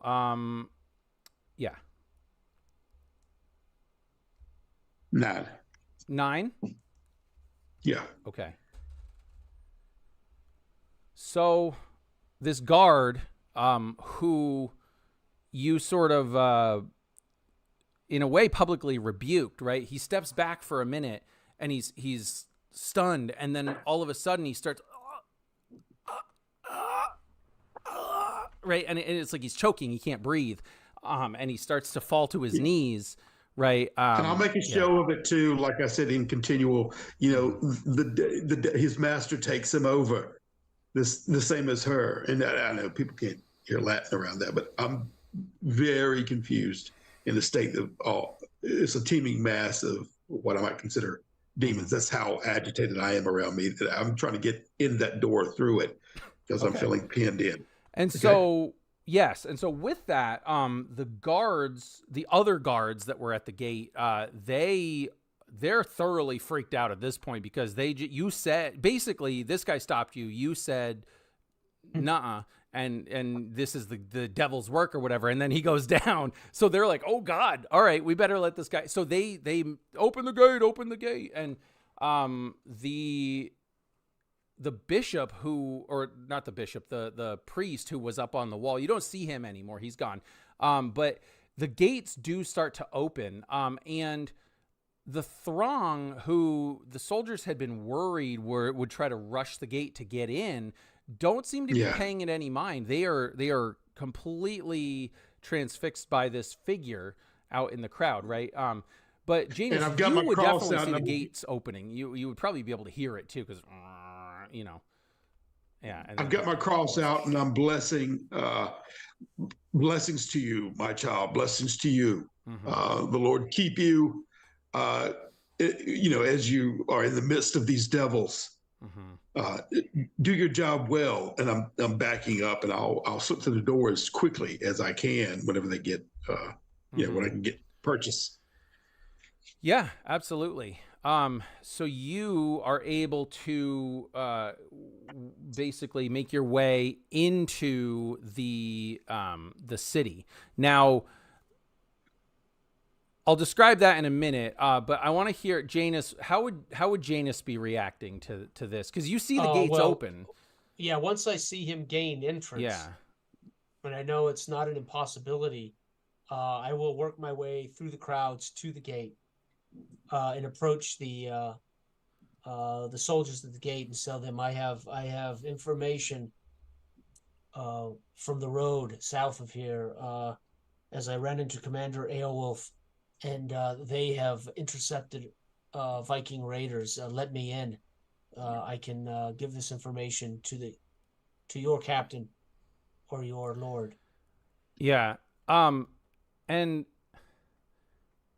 before they are able to even sort of respond to that, this figure who had been seemingly miraculously healing these people is now right there, and he ignores you, Janus, but he looks down to the guard that is lying dead on the ground, right? And he kneels down, and he puts his hand on the guard's chest, and he says, as the word of the Lord is like breath to your soul, let his word bring breath back into your body. And then he kind of he makes like a pushing motion, and you see the guard go and he breathes, and then he breathes again, and then his eyes start to open, and at this point, everybody's like, it's a miracle. He's brought him back from the dead. The Lord Jesus, Christ has come and he's here and whatever. And at this point, the guards are so thoroughly shocked. They hadn't fully closed the door yet. They are not sure what is going on. They're transfixed by this. And so, should you wish to enter the city, you certainly can. I would slip in behind him quietly through the gates. And for a moment, as you kind of are making your way in, you almost feel compelled to turn. And as you turn, you see the figure, this healing presence, stand up again, and they're off in the distance. There is the sound of thunder, right? And there's this like lightning crack, right? And you can see it illuminates for just a second the face, and it looks like the face not of this beleaguered man who helped you, but of that that figure that kept Majestic. appearing to Right, you in your right. dreams or whatever, right? And Right. and at that moment, the clouds, which had been kind of obscuring the moon and the stars, they part a little bit, and so the moon is able to shine down brightly on. I mean, not that bright, but you know what I mean. Sure, bright right, enough right. to give a little more light, and you can see that there are many of these people are healed. They're professing their, oh my God, this is amazing. What is happening? And so it is with that backdrop that the gates actually you hear the and they close Okay. shut, and then the portcullis comes down, and you stand inside on the entrance to basically the Grand Keep. But the way I envision this is that the big stone walls, within the stone walls itself, is just a crowd of houses, of merchants, of shops, like, right, it's a walled city, and kind of you meander through the streets that lead up kind of to a hill, and on the top is the keep, where the king presumably resides. And so but what's really funny now is the people inside the city they're like, what's going on? They're hearing what's happening so they want to go see. And the guards in the city inside on this side of the wall are much more aggressive about not letting that happen, right? They're like, no, the gates will not open again until, Right. So there's a mob coming toward the doors, the gates. Not even coming towards, they're already there. Like, it's all these people, they've been woken up. It's been, or they whatever, right? They're there and they want to see. And so some of them are trying to like climb up the walls and or the stairs. I'll slink into the door, noticing and seeing all this, and I will try to find Boethus among the throng of people. And my goal is to follow him from a distance, where Brother Boethus goes. Mm-hmm. I imagine it wouldn't be hard to find him, because he's a priest inside the walls, and while the malady affected, I'll find him, but my goal is to follow him from a distance. I want to know, where he's going. Yeah, you'll see me at the well right now, trying to draw up some water. I'll wash my face and my hands. And as he sets down the cage with the bird to wash his face, I will run by and snatch that cage with the pigeon and off into the crowds. Okay, you do that, and I am. I guess my heart was racing, and it's almost like I could just hear the internal. So I don't really notice that until I'm patting my face dry, and I look down, and I think you're gone. The cage is gone, and I look around at the throng, kind of unaware of what happened, right? And then I'll start grabbing random passerbys. One that looked more affluent, okay? So that I could touch without incurring some disease or whatever like that. Did you see one of these scoundrels grab my pet? And it was a cage. It was a parcel here on the on the well. And you're not necessarily dressed in fine religious clothing, right? You would be more just a normal kind of monk, or would you be kind of more stately? No, I'm a normal monk. I mean, prestige is zero. Yeah. Okay. So you managed to somewhat accost he might be a merchant, whatever. He seems to be well dressed, and this person looks very like offended that you grabbed him, and being a man of God, right, he can clearly recognize you as that. He says, no, I'm sorry, Your Grace. I have no knowledge of what you speak. Please. And he's trying to like extricate himself from your grip or whatever. Yeah, I back up for a second and gather myself and realize how I'm dressed. And but I still regain who I am. He's at least acknowledged that. Mm-hmm. And, I'm sorry, and I loosened my grip. I'm just I am lost in here. This place is new to me, and the vagrants and vagabonds, I guess, in your midst, a horde of them outside. And one has stole my parcel. Where is the Lord located? And I kind of look around in questioning glances around the Well, and he courtyard. laughs, and he kind of looks at you like you might be stupid, like he's not sure. He's like, at the keep, of course, but surely you would rather head to the chapel, right? I mean, you're a man of God. You should talk to the new bishop. He The might have chapel. the answers for you. Okay, I zone in on his gesture toward the chapel, and I'll let go of his lapels and kind of pat him on the shoulder and say, "Thank you, good son. Thank you. God be with you. Bless you." And then I'll turn around and pick up my stick. Luckily, that's still there, and then make off in that direction. Okay. So, you kind of make your way up, and as you are making your way kind of through the throng up the hill, you can hear this fairly booming voice, right? Someone who is used to speaking to crowds, and you instantly recognize this voice. And it kind of as you're looking up in the direction where this voice is coming from, you can see that this priest is standing on whether it's like this like wooden makeshift dais or whatever. Clearly it was hastily constructed to act as a platform, and standing there in full-on bishop regalia is your buddy, your pal, our favorite godfather. You know who it is. Bishop Aethelwald. No, not Aethelwald. Falcone. Falcone. Falcone. It's your boy. Oh my Yeah, Lord! it's Father Falcone.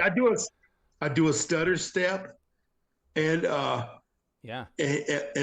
and look at him, and it's almost like I'm purposely adding an aura about him when I look at him. Yeah, and a grin will split my face even wider. Praise be, and I'll get excited and take large steps in his direction and start calling his name out and reaching my hand up to get its attention as I'm approaching.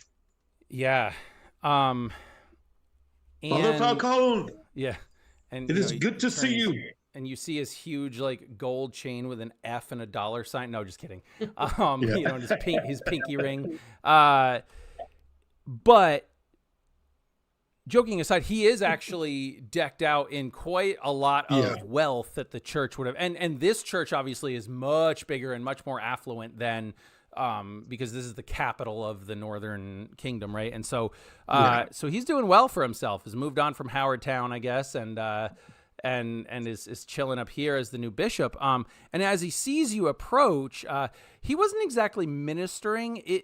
It seems like he was kind of rabble rousing, right? He was trying to kind of incite the well, because as the closer you get to the keep, the more you might have like the nobles, the influential people, the wealthy merchants, who would have their city homes here, right? And then they would have their estates off wherever. But so yeah, he's basically talking to a crowd of them, and when he sees you,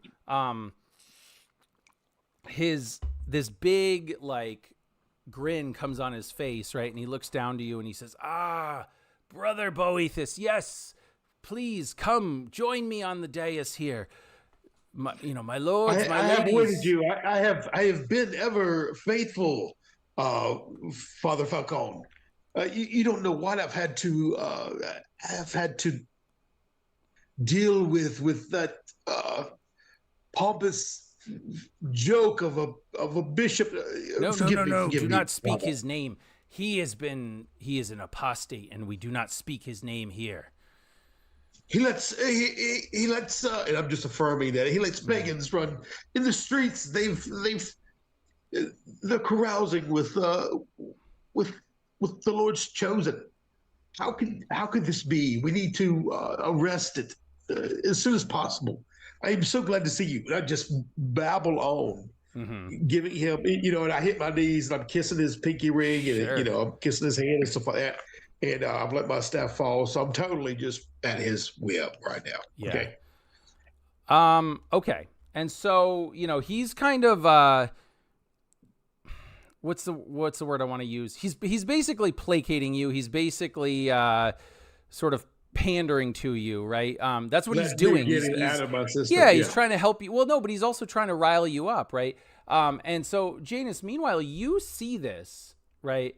You see this happening. I want to make sure I would abscond with his pigeon. Yeah. Into the crowds and make sure he's not following me, and then I want to find a secure place where he can't. Yeah. If he's not following me, I would find a secure place. Yeah. I might still be able to look back and see what's going on, but I want to make sure he's not following me. He's not following you. In fact, you would have seen you'd be able to see him because he's literally up above the rest of the crowd, standing with Falcone on this dais. Okay. And so you can see him. You're within the throng of people. As I watch this unfold, I will fish the pigeon out of the cage. And I will continue to watch as I'll remove the from his leg the where you might put a missive to deliver messages, and then I will with a whisper prayer to the pigeon, I will whisper to Bishop Ethelwald, let a blessing upon this pigeon to find a path not of usury to such a vile man, and I will release the pigeon into the night air free. Yep. Hoping that this will keep Boethus from easy communications. Mm-hmm. And then I'll set the cage down in the among the throng of people there on the ground. Yeah. And I will slowly work my way through the crowds to get close to this dais so I can hear whatever it is they're saying. Sure. Yep. Okay. I'm doing my sycophantic, butt kiss activities and stuff like that. Now I'll calm down and I'll beseech the Lord Falcone, Father Falcone, for a private audience. There are things I must tell you. Secret things. Yeah, and I'm reaching in my coat for the missive that I've stowed away in my robe. There is something that I need to tell you in confidence, and I try to lean in on it. I'm road weary, so I don't smell all that great. He would say, "Keep it secret, keep it safe." But no, he would say you kind of notice at this point that the crowd is kind of, they haven't turned against him, but they're kind of done with him right now. And he's very well aware of that. And so he says, "Yes, let us retire back to the priory, and we will discuss these urgent matters." I'm sorry, Father, for I'll address the fact that I've been uncouth. I'll pull a little bit of my self-awareness about me and say, please, if there's a place I can wash up. I should not speak with your grace in the tattered condition I'm in. I've been road weary and been on the march up from Dredgewater. Of course. Follow me, brother. And so he would lead you over to the priory, where his residence essentially. And I think so we're going to switch back to Janus for a minute. I would watch this, him whispering on the dais and I'd see them leave. Yeah. But I would look around for the healer, the robed, cloaked healer that I saw outside Witness. Did he come in the gates? Did he join? You don't see any indication that he's inside the gates. There are definitely a crowd of people around at this point. Right. The city seems to be abuzz, even though most people would probably have retired for the night by now, because of all the carrying on. And you've got some noblemen, maybe some thanes, some aldermen, like whatever, right? There are the men at arms that would accompany them, and so they're talking, and you hear that the conversation is largely about how the new bishop seems to be, he doesn't understand the political situation.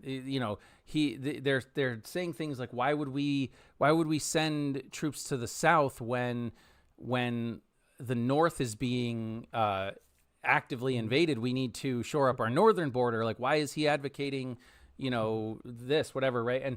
But then some are like, no, he's the bishop. We must trust that he's getting his word from God, and that this, that, and the other.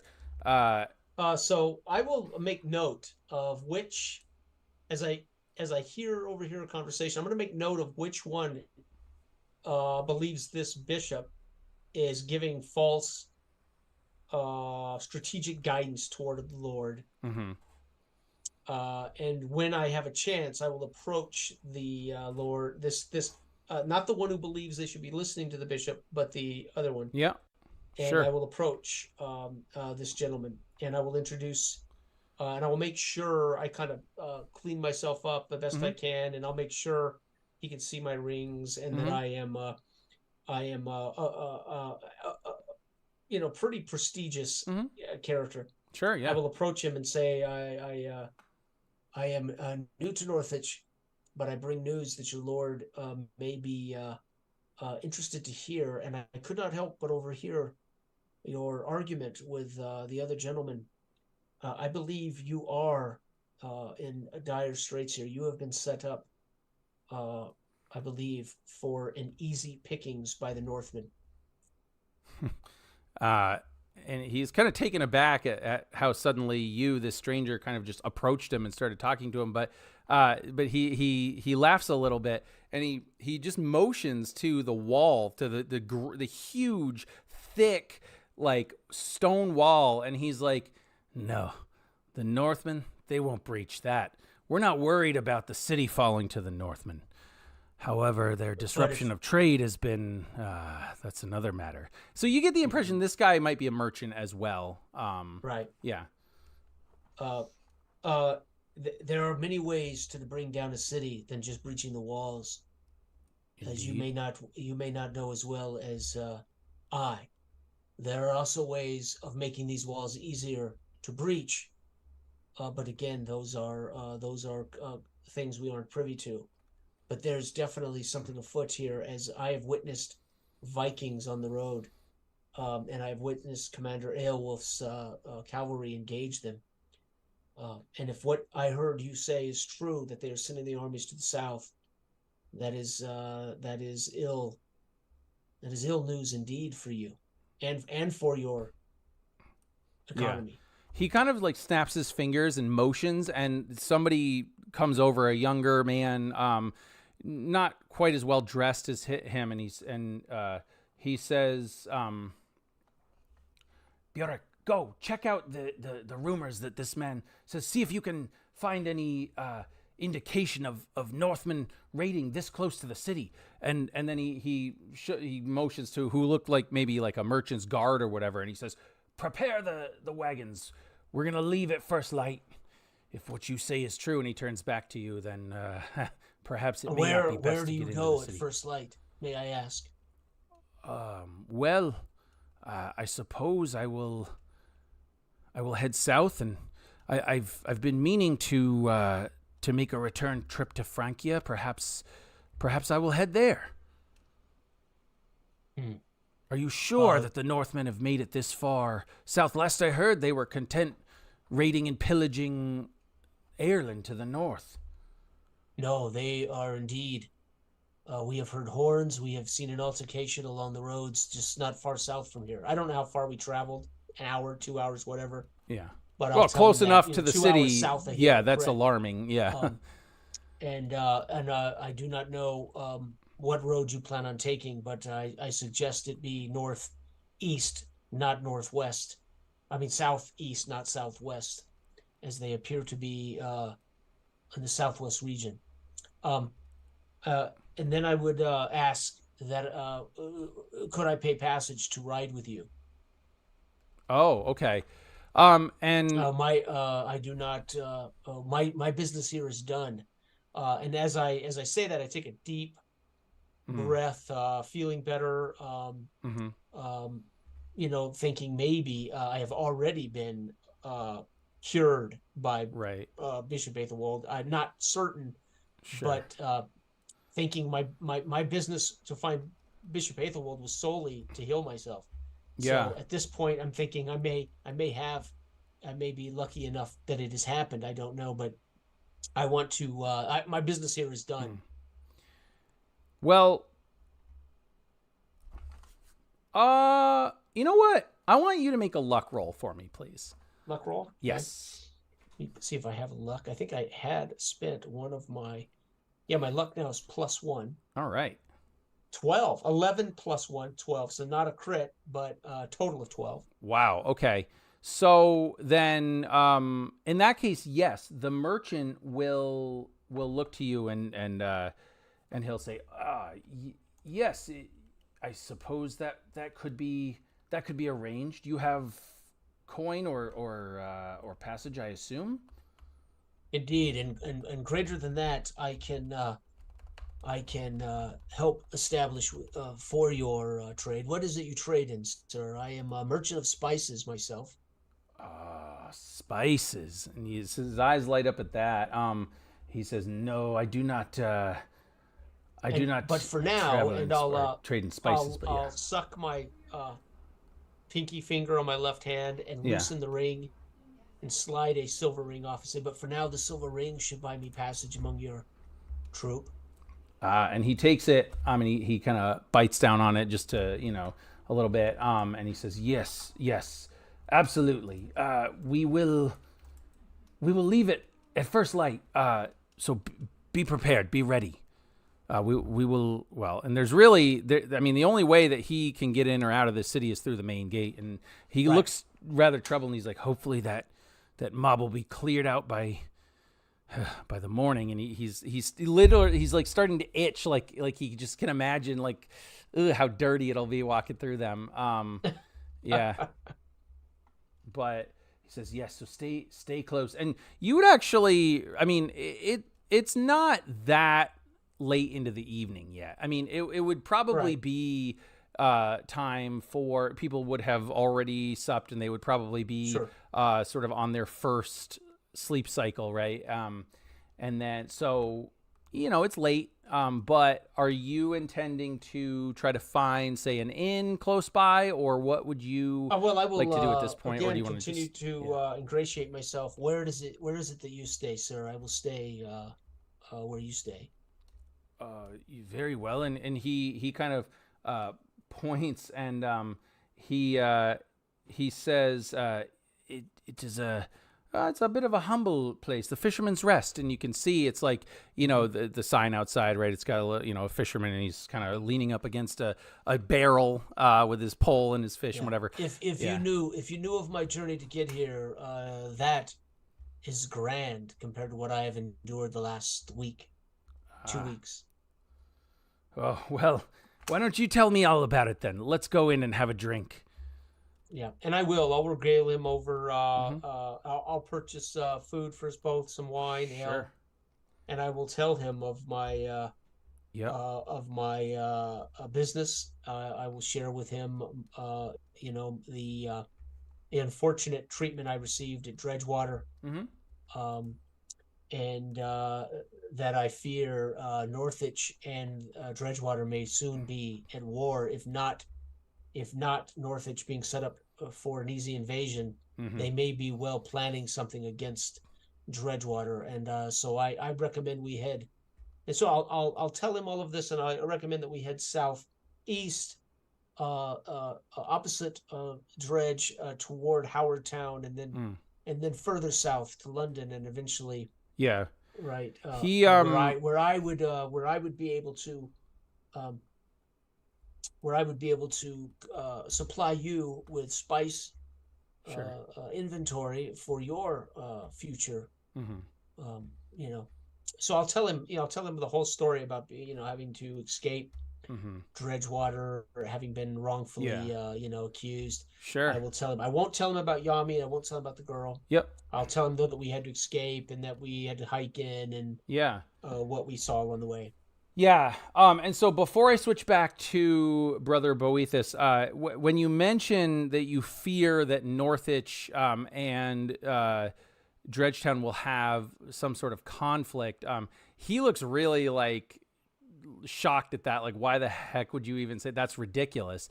And he's about to explain why, but we're going to cut over to Brother Boethus at that point. And so as Father Falcone kind of welcomes you into, he calls it the priory, but it's really not a priory. It is a palace where the bishop of, it's very, very nice.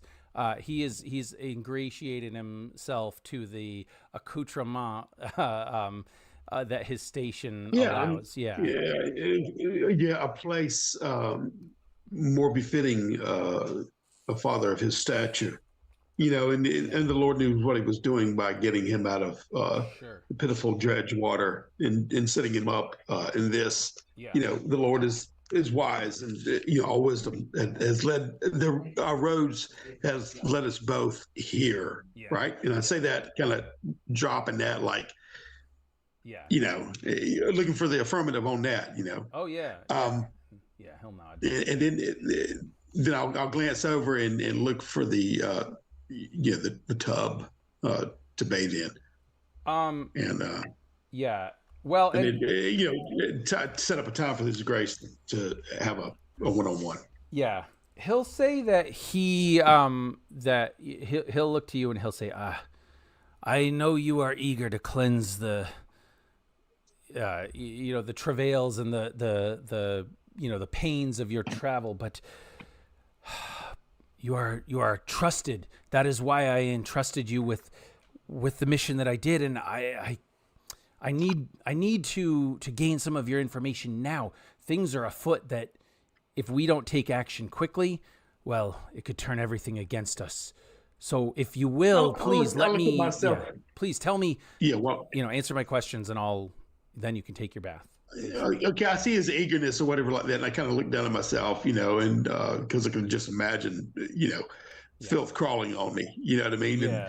And I'll pause for a second. If your Lord sees fit, if he wills, yes, and then I'll take a seat. Look at him, gesture, for that privilege. Sit down and I'll take a deep breath, and as you know, Father Falcone, since you leave from Dredgetown, it was just as you stated. Pagans, Christians, they intermingle. They poison the wholeness of the Lord's work there. I could not. I stayed there to gather as much information as you know that you entrusted me to do. I know that I tell him about Washburn passing away and the Wesley Washburn taking over, and I'll say how incompetent he is, especially parade with the other nobles. You know what I mean? And he's taking word of some of the pagans, and even had put me in shackles outside, which is to me demonstrative. What have you? And I look for him to affirm that it was like a step going too far. Well, so I had he never put you in shackles, did he? He just put Janus in shackles. Oh, he did. Yes, he did. you came to visit Janus. Yeah, but still, I mean, but you can imagine in your mind that he did. Just the fact that he's been pointing himself and being. But maybe I'll say that because I'm a little bit of a martyr too, and that I want to be seeing that in his eyes. But nevertheless, that he's even siding with some of the pagans, as far as that. So there's a clear cut. You can see a shift since Father Falcone left, and the church has lost its grip on that area. It needs to be cleansed. Right. And that's why I came up here, and then I'll stop and gather myself. In fact, brother, the bishop, and I'll say the word salty, Aethelwald, had left not 6 months hence in a fortnight to I know all about Brother Aethelwald. It seems perhaps you don't.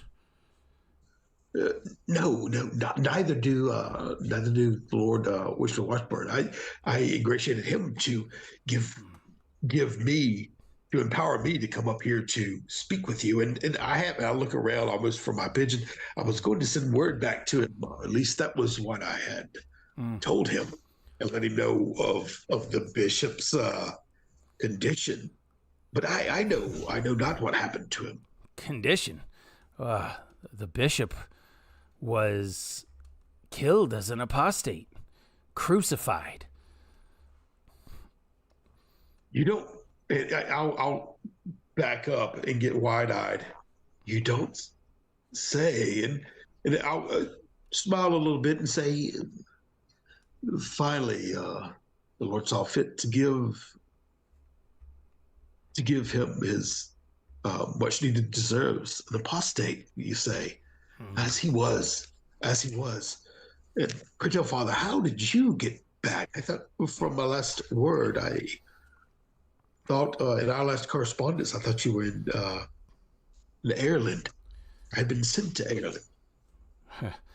Well, things in Ireland have become a lot more treacherous than either myself or the king were aware of. No, I returned here after the queen left Dublin and no longer was in need of my counsel. This is what I'll excitedly remember, and I'll start fishing the missive out, and you know, my dirty grimy hands, I'll kind of offer it to him, and you know, Father, look what I'd found amongst the belongings of one of the savages that was taken down by.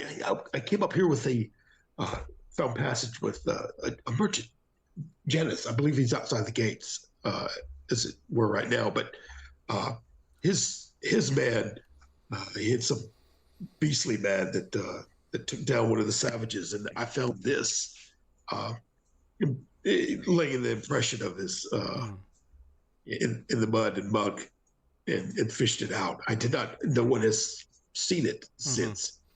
And so he'll take Only it. you. He'll read it. And he scans over it quickly, and then he just crumples it up and throws it. And he's like, "Yes, we already know of this news.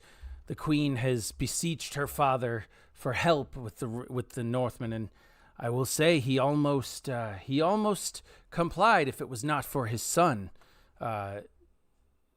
telling him that no, we need all of our soldiers here in case the incursions come south." How quizzically as he threw it to the side, but you know the carrier of this missive, who that was?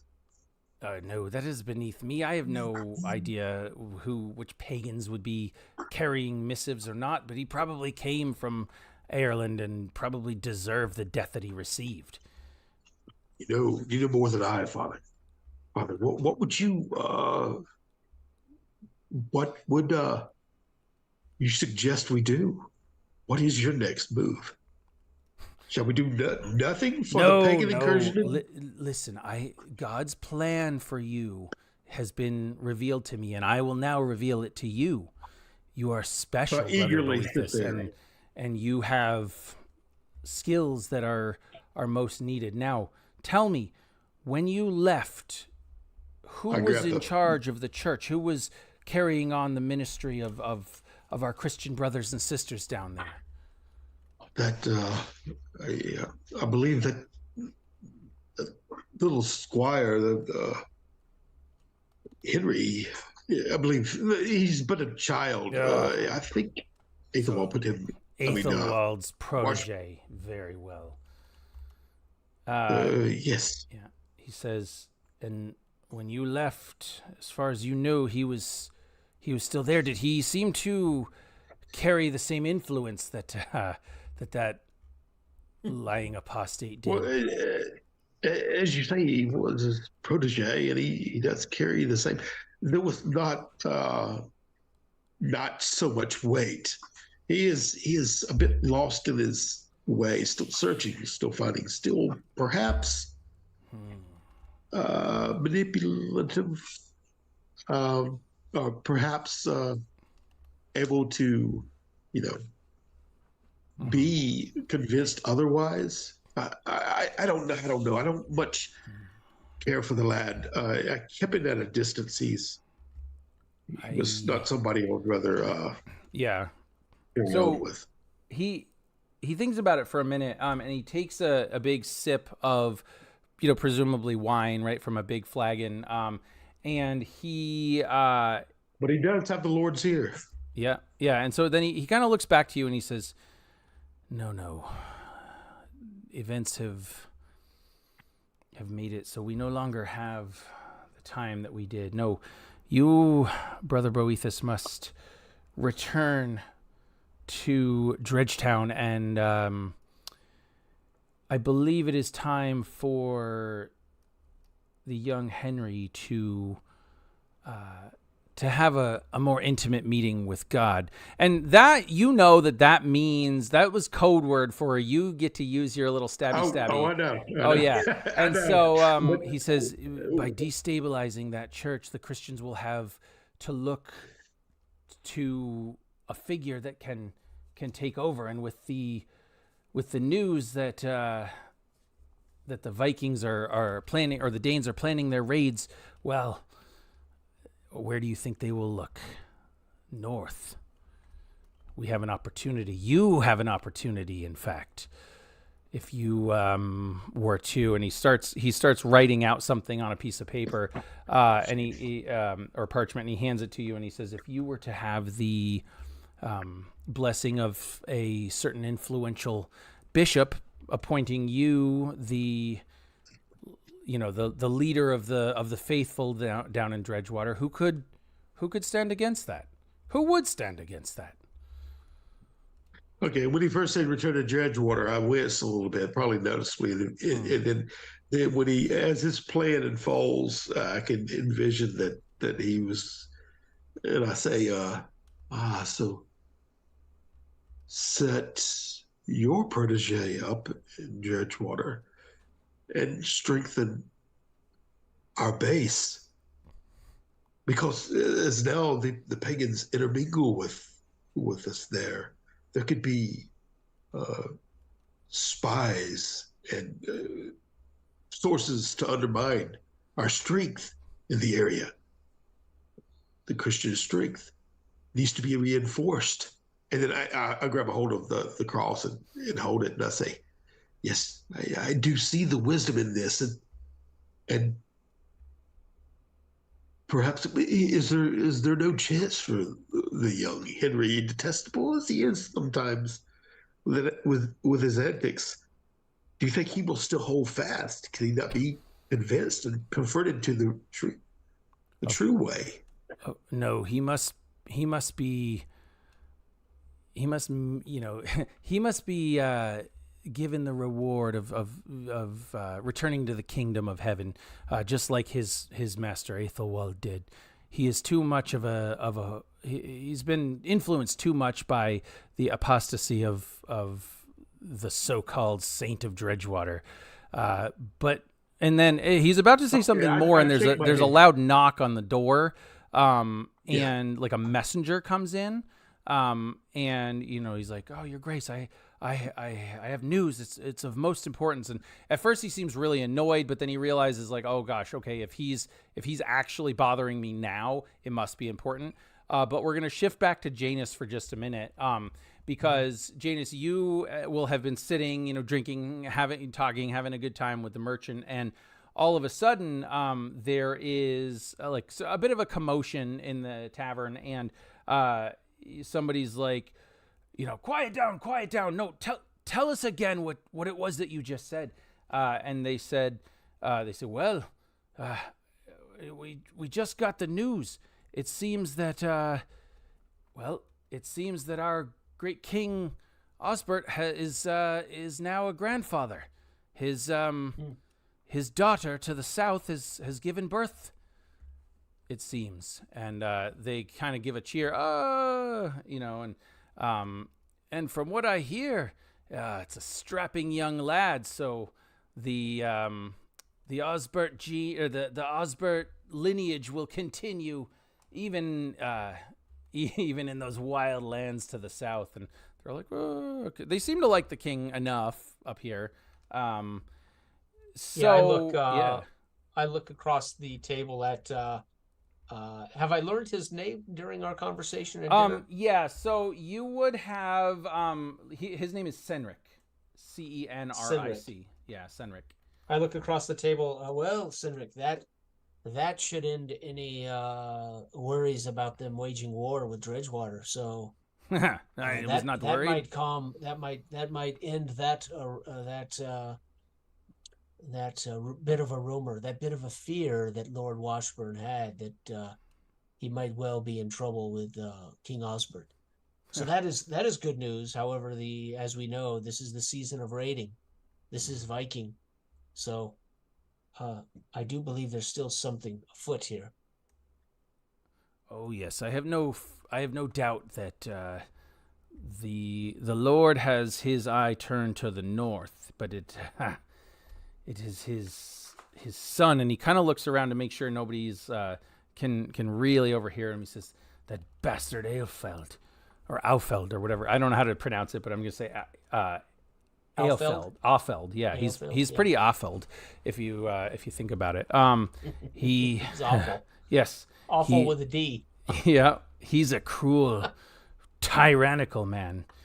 He persuaded his father to keep the troops here when abandoning his daughter, our the queen up in Ireland. I mean, securing our northern borders with her was one of the greatest acts the king had done. And now his son seems to wish to undermine it. And from what I hear, there's one of the Viking sea princes is up there. Ivan or Ivar or something. Sindric, voice down, man. And I'll bring up my flagon as a toast. I'll say, then let's toast to simpler men who do not have the worries of kingdoms and of borders and of mischiefs of these. And if he raises his flagon to me, I'll tap it, and I will finish my ale and say, this is why we simple men stick to selling our wares to the highest bidder, regardless of who that is. Yeah.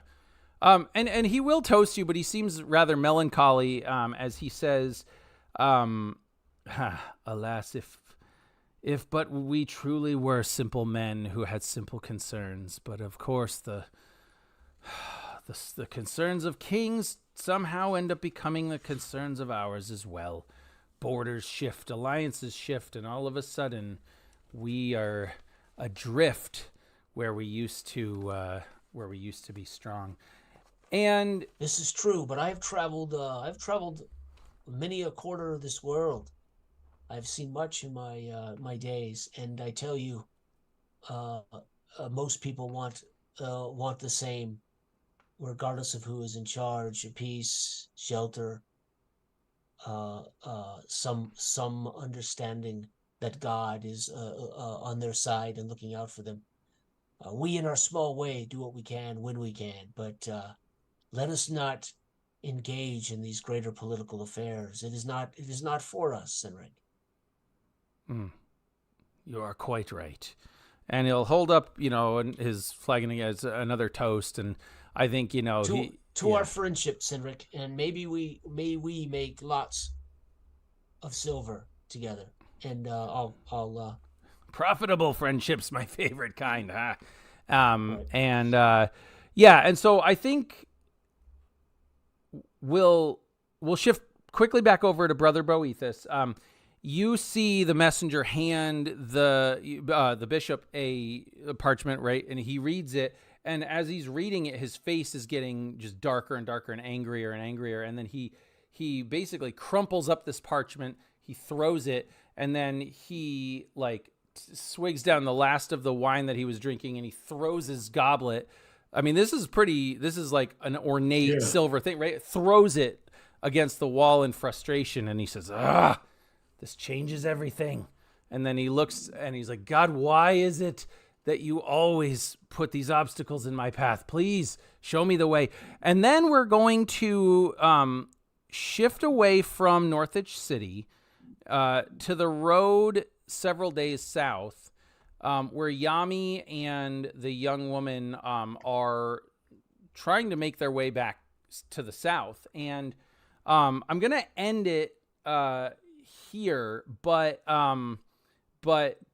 Jason, I will have you portray Yami and his reaction here. So they're coming along the road. The girl is exhausted. She's scared. Yami is basically on his last legs because he's almost been carrying her this whole time. Sure, and for hours. Yeah, And hours, yeah. and he's walking along and he stumbles, but he manages to keep his balance, and then he stumbles again and he realizes, like, I'm not going to be able to go on. But behind him is like the sounds of these horns, right? And they seem to be getting closer and closer. And so he feels like he's got to keep going. And it's at that point he sees this figure, this man just on the road ahead of him. Seems to be kind of hunched down, almost as if he's like resting or injured or something. And Yami assumes that this man won't be able to, won't say much, or he might even be scared of him. But as he gets closer, the man speaks to him in Arabic and says, please, brother, do you have a drop of water to spare? Yami, somewhat surprised to hear Arabic. So he hasn't heard it anywhere other than the big cities. Among he immediately says, Janice, is that you? And steps forward, pulling from his, in a way, setting the girl aside, steps forward toward him, handing his flagon or his canteen, his wineskin of water to this man. And he takes a sip and he says, thank you. You show a kindness that so many do not these days. Please, if there's anything I can do to repay your kindness, just let me know what that is. Can Yami see now that it's not Janus? Yeah, clearly it's not Janus. And this is clearly like an English person. It's not Arabic. Okay. He's not maybe from the Mediterranean, Spain or whatever. Okay. Like he looks to him and says, I know you not personally, but I must ask that you take this girl into your custody, as I have work in the north to do. And he'll eyeball this gentleman. Does he have weapons, armor? Nope.